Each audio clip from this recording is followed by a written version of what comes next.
guys, welcome back to the second episode of the Women's Wellness Alliance with Danyel, the Holistic Health Coach. I am here this week to chat with Nat Kringoudis. I'm not going to spend too much time edifying this woman because, to be honest, it's a good 10 minutes of the actual interview is listing all of the kick-ass stuff that she's doing in the health and wellness industry. But if you have interest in hormones, hormone dysregulation, possibly want a little more info into the underside of the oral contraceptive pill and whether you have options available to you and what steps to take if you have hormone dysregulation, then I would suggest you tune into this episode because Nat touches briefly on some of the work that she does in this field. And just this little segment is enough to get these cogs turning. So welcome to week 2, episode 2 of the Women's Wellness Alliance.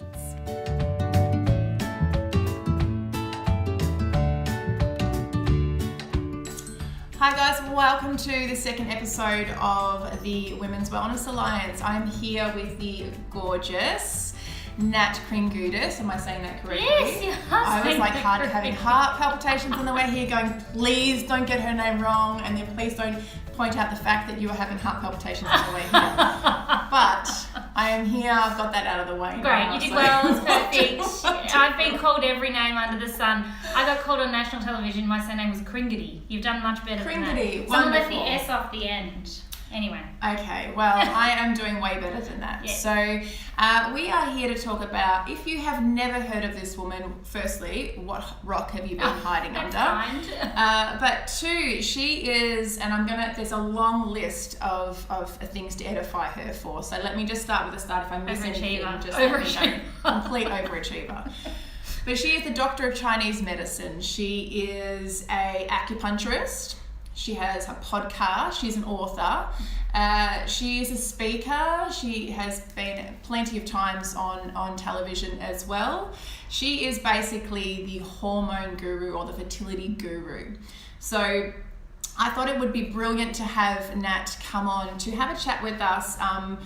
Mostly because, again, I'm a fangirl, so I love to just go, hey, can we just chat for a bit? Of course. But also, too, I have a really strong alignment with Nat's stance on some of the things that she talks about quite openly in to do with hormones and to do with contraceptives and endometriosis, PMS, all of this type of thing. So I really feel like this is a conversation that needs to be had, and I really hope that you can come along and follow and join in with this. But firstly, Nat, how long have you been in Chinese medicine, and how long have you been working your wonders with hormones and fertility? It's a good question. I've been in, I think, 14 years. I'm really not good with numbers. Okay. I'm really not good with you're either a young woman, a middle-aged woman, or an old woman. Right, yes, yeah. It's like a pregnancy date. You shouldn't be given a due date, you should just be given a due month. Yeah, you're right, exactly. Right? Yeah. So I'm not Vaguely good with time. numbers, but it's nearly 15 years, I think, if my calculations are correct. So been doing this for quite some time, and I really didn't choose it. I didn't want to treat hormones. You don't have to be a rocket scientist to work out that hormonal women are crazy. Yes. And I didn't want to do that. I was like, why would I do that? Why would I choose that? Why would I put myself under that pain? Yes. Because the emails and the follow-up and what comes with that is, A, it's a lot. You've got to be able to deal with that. But B, at the time that I was seeing a lot of women come into the clinic, I didn't really know how to help them. They had modern problems that we hadn't given a diagnosis to. It's not in a textbook. No, this was 15 years ago. So, estrogen dominance, for an example, wasn't a known thing. Or, adrenal exhaustion or whatever we want to call that, because that's still not an actual diagnosed condition, but we know that our adrenals get overworked. These things weren't a diagnosis. So, women were having all sorts of issues, and I was like, well, I don't know. I could have a go, but I don't really know. And so over time, how we really made our mark is we started seeing a lot of women who were desperate to have children and weren't getting answers. Yeah. And so I guess I kind of just asked for, their permission to practice. We're all practicing. And to see if I could help them, and not to give them a promise of an outcome, but very quickly we got some pretty amazing outcomes. Yeah. And then had this influx of women in the clinic wanting help. So, I did a lot of research in that time. I did a lot of practice in that time. I did a lot more education in that time, and I still do that now. I don't know everything, that's for sure. And we keep learning new things, when we think we've got it pinned down, all of a sudden we're like, well, actually, maybe endometriosis is actually a issue with bacteria, and all of a sudden we're like, oh, let's just throw everything else we know out the window. So I think so long as we're open to continuously learning, looking at other angles and ways to treat and support the body, then we're always moving in the right direction. It's when we get stuck and stagnant and think there's only one way, that I think that's a bit of a disaster, and there isn't a right way. I say to patients all the time, it's just your way, and if your way involves a combination of medications and what we do, or maybe that doesn't resonate for you, if it's just one or just the other, we're not here to judge anybody. We're here to just give the facts. I want women to have the facts so that they can make an informed choice. That's really where my passion lies. Yes, that informed choice. Underline that, put that in bold, in italics text. Totally, it's what we do. How many times have we been to our doctor, and often our mothers or someone that cares for us will say, oh, what'd they say? And you go, I don't know. They just prescribed this, and I didn't know what questions to ask. So your doctor's doing exactly what you've asked him to do. Hey doctor, I've got this problem, can you fix me? He's going, oh yeah, well she's going, here you go, this is what we would recommend. We don't know the questions to ask. We don't necessarily have the information, and often at that point of a diagnosis, it's really scary and overwhelming. So we're just whatever you say I'll do type thing. And it's not until we can step back and have that perspective and really assess the situation that we might actually then have some questions. So I always, unless someone's like, unless the diagnosis is very grim, I always get patients to ask for time, or encourage them to say, okay, thanks so much, I need some time to work this out. And no one's ever going to get upset with you for asking for time. And if they are, and it's something like endo, we're not talking about, an appendix, that's an immediate need. But something like endometriosis, it's not going to make a difference whether you do something today, tomorrow, or next week, or even the week after. Yes, okay, you probably don't want another bad period, and I get that. But what can we do? And we often shelve things. So it's, they think I've got endo and I've got a laparoscopy booked for 2 months' time because that's the first appointment I can get. So we just sort of wait for 2 months. It's like all the things you could do in the lead up to that may mean you don't need it. Yes. So, I just think that this sort of perspective and taking that step back is a really important first step to kind of collect yourself and then go, okay, take a breath, now what? Yes, absolutely. Can we come back to that informed consent for a moment?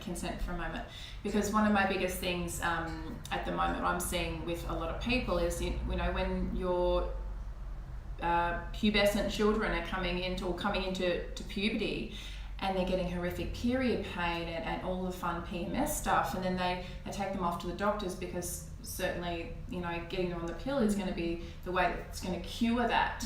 But I personally believe that there's not enough conversation from the doctor into what being on the pill can actually cause and the symptoms it can mask and things like that, and the fact that PMS is not actually supposed to be a thing. No, totally. So I ran this big campaign over the last sort of 6 weeks, and it's what could your first period have told you, or what will your first period tell you? And when I say period, I mean, first few periods. Because I'll see patients and they'll say, oh, it was pain from the get-go, bang, awful, heavy, just needed to schedule time off school.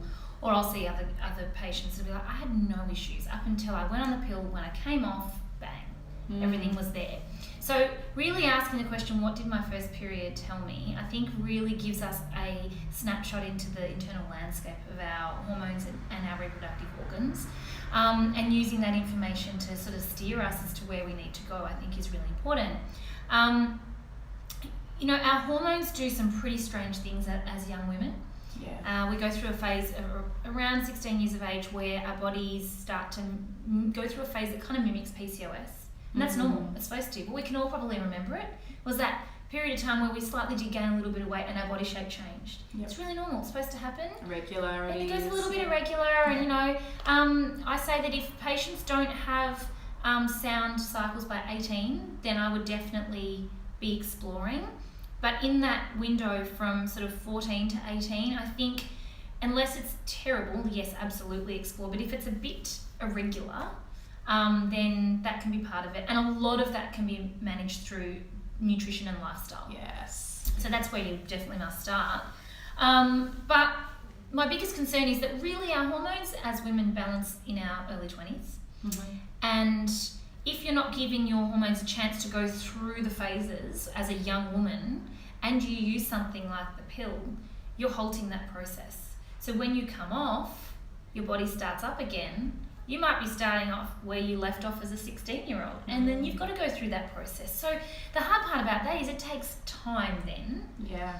And that's where a lot of women become quite bitter and twisted, because they're like, well, no one told me this. And I'm it's like, not working. I know, right? And it's not, is it your doctor's job? Here's the other problem that I have around that, is we're often seeking a gynecological or hormonal advice off a GP. Yes. And that's no disrespect to GP. That's not their realm. But we're going to them because we need something, and they're our first point of call. So I, really encourage GPs to refer on, just like I need to refer on if I can't help somebody, because the pill isn't the solution, and that's all they can offer. Yes. And they're not necessarily clued up to run the right testing to look further. Yeah. So it's nobody's fault bar us wanting answers, I guess, and your healthcare professional doing the absolute best within their scope. Yeah. And that's where it becomes tricky. And what I can say and what a doctor can say are two different things. We're trained in different areas. So, I can sit there with somebody for an hour and go through their whole overhaul, do all of that. A doctor might have at best 15 minutes with you. Yeah. So what can they do in the 15 minutes? And there are good doctors out there now. I can tell you that much. So I'm seeing this more and more where women will say, oh, my doctor actually said to me, do you realise that your history of migraines, for example, sort of indicates you shouldn't be on the pill? And I'm like, that's a good doctor. That's somebody that's actually, or someone that's checking to make sure that the Mirena hasn't moved, or the IUD, the copper IUD hasn't moved. So it's a bit disjointed, I think, and I think this is where it can become really useful to have either a voice in your ear, like mine, or a healthcare professional that can look at it from a different perspective to say, hey, how about asking these questions? How about working out why? But why is my period heavy? Or why is it missing? Or why is it irregular? Not thinking that or being led to believe that the pill is going to fix it. Unfortunately, it can't. It's a drug. It's designed to shut down your hormones, depending on what type of pill you use. But the ones that we generally use shut down our hormones because they're designed to do that. That's what they're supposed to do. Yes. We're getting angry because the pill shuts down our hormones, but that's what it's there for. So, this divides us into two camps, really, doesn't it? Using the pill for contraception. I think if you're making an informed choice and you don't want to fall pregnant and that's your choice and you know all the risks and that feels the best thing for you, that's one thing. But to use it to fix a problem that it can't actually fix, yes, that's a problem. Yes. So I think that's where I get very passionate is, why are you taking it? Is it something we could fix? And you kind of have to at some point fix that. It's not going to sort itself out if you don't action change. But a lot of us, and I say this often, we can do the same thing over and over and over again, hoping for a different outcome. Like, I just hope tomorrow's better. I just hope tomorrow's a better day. I hope I don't have as much pain as yesterday. But you haven't done anything different other than live in hope. Yeah. And it's kind of not enough. So, getting the information is so important. Yeah, absolutely. So if you have someone, what advice can you give to someone who is either suffering from horrific PMS symptoms, or perhaps, and I see this a lot with people that I work with as well, is like, I think I might have it might be endo, or there's something going on with my hormones, but like you just said, they kind of just hope that it gets better next time, or that it's not so bad, or they manage it with anti-inflammatories or obscene amount of over-the-counter meds and things like this. But what advice would you say to them in where to start to look for another answer. In my latest book, I talk about how your body's talking, it's time to listen. And I say it all the time, and I kind of just flippantly threw it out there. Oh, thank you. It is, I just had a little flick through while I was waiting for Nat, and it's bloody awesome. So I'm taking home this copy. Thank you. And my publisher was like, oh, that's the best thing I've ever heard. And I'm like, I say it all the time. I feel like I say the same thing on repeat, and you can kind of feel like it just gets watered down almost because I say it so much. But I get how that resonates with people. So, you need to look at what your body's telling you. What are your signs and what are your symptoms, and how can that lead you on the right direction?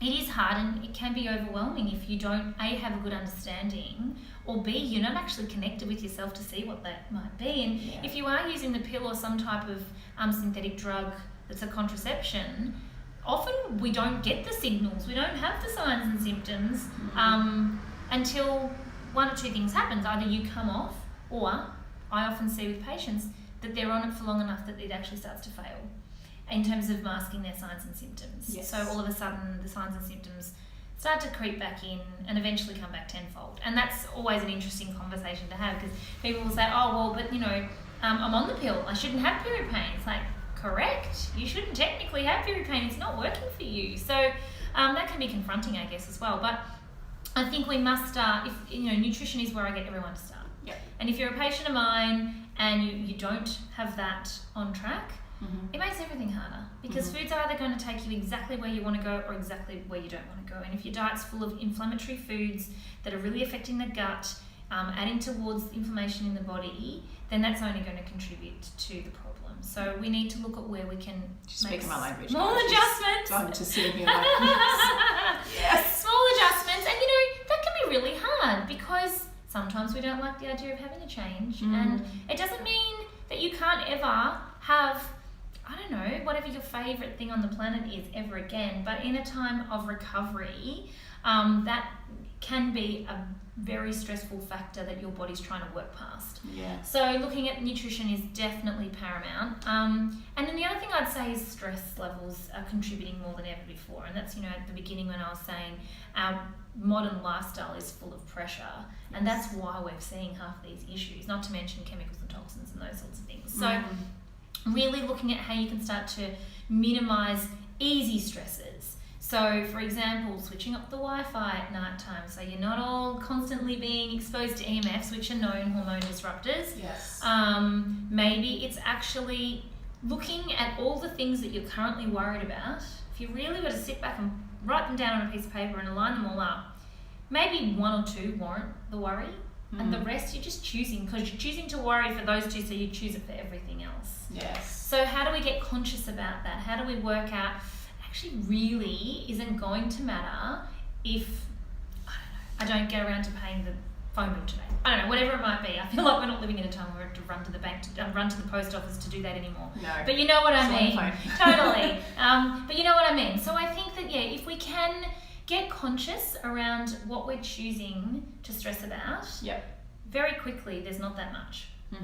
It's just that we're choosing it because, we're buying into everyone else's dumb habits. Yeah, exactly. So the mindset, so it's nutrition, mindset, taking control of the things that you can control. Yes. And not so much worrying about or putting too much emphasis on And we that can stuff. drill down on that. We can look at gut health, and we can look at liver health, and these are all the things we start to enroll into certainly a patient's regime. Yep. But it's also working out where to start. Yes. So that's why I say nutrition must start there, and then see what we're left with. But patients will come into the clinic, and I'll literally advocate for what I've written in my book and say, okay, this is what you need to do. Maybe they could have read my book, or maybe they don't need me. I don't know. Or maybe they've done that and their symptoms have reduced by 40%. So now what? You still have to lay that foundation to be able to specified help after that. Yeah, absolutely. Yeah. And I feel like you give away so much of that content for free. Like you're always talking. If you follow Nat on any of her social platforms, it's just, and your podcasts and things like that, like the information is gold. It is literal gold. So there's really no reason and no excuse not to know and not to empower yourself with that knowledge. And I say to patients and anyone all the time, like if you've got an issue, please go to my website and use the search bar. And if I haven't written about it, I'd really love to know what that is, because I will write about it. Like, just tell me what's missing, what piece is missing for you.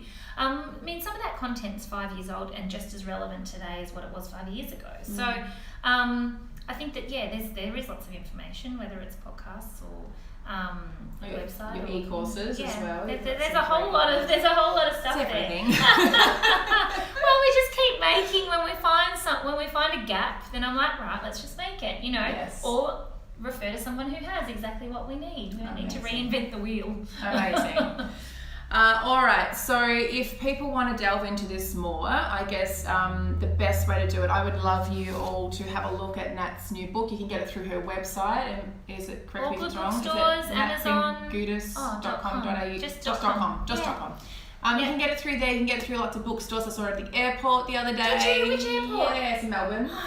Yes. I have yet to see it in the airport. It's awesome. I want to see this in the airport, but I'm flying on the weekend, although I'm flying international, might not be. But I don't know why, there's something about having a book in an airport. I know. I feel like it's Look like at all these transit people, customers. I know, I feel like it's like forced book purchasing territory, because you're about to be bunkered down into this small confined compartment for however many hours. Like, what do I want to learn? Crash course in the next 4 hours. Yeah. Hormones, yes, let's do it. Yeah, great, let's do that. So we can do the book. You can jump onto a podcast. Your podcast is called The Wellness Collective. Correct. Yeah. Lots and lots and lots of different talk there as well. All free in your ears. And then she has some specified e-courses as well. So everything is available through her website, guys. So it's just an array of choice. You can take your time to flick through that. But if you are in Melbourne and you feel like you need a little bit more of a tailored approach to this after you've read Nat's book, you do that first. after you picked it up from the airport, or any other. Oh my gosh! Did you just see that I want to do this thing where I just sign books randomly and then let people know where they might be, like run into Big W, like a graffiti type, like an amazing race. Yeah. I was like, oh my goodness, I want to do this. And I went rounding with my publisher last Wednesday, I think it was, and I'm like, she's like, yeah, do it. I'm like, am I going to get in trouble? She's like, no. I'm like, okay, I'm going to do it. Yeah. So maybe I'll do it at the airport. I'll start at the airport. Whether it's still there when you're sending out the but signal. I could just be like, so if you're in Melbourne airport, I just signed 6 copies at blah blah blah. Oh yes, no, I love that. Yeah.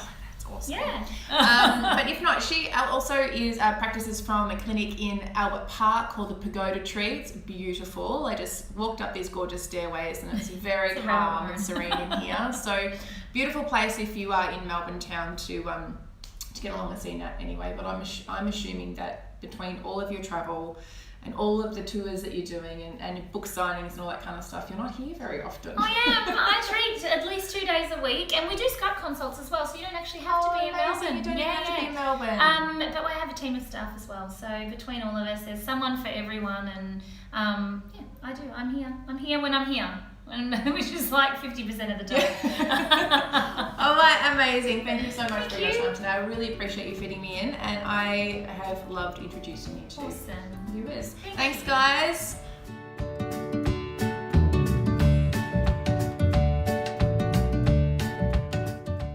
In the hot skate.